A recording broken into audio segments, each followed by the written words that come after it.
Guys, nakita ko si Manong. Tinatanong ko kung magkano yung sili. Kuya, magkano yung ano? Magkano yung sili? Hindi ko na pinagbibilit hindi amin. Magkano po kilo ng sili? 600 kayo. 600? Pwede ba humabahagi dyan? Ay, pwede naman kasi hindi amin. Ay, ang dami.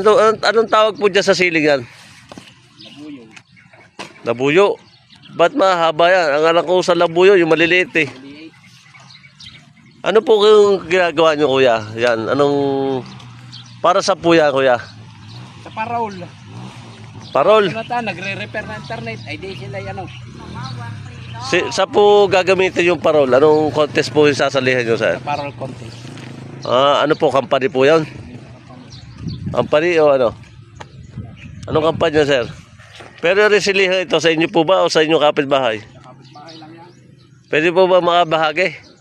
Pwede naman. Kaya lang magsasabi ka sa may-ari. Magsasabi sa may-ari?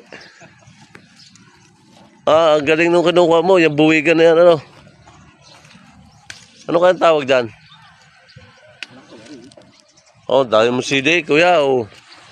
Pwede ba testingin yung sili muna? Testingin mo muna bago ako bibili, kumanghang. Ha? Unahan mo.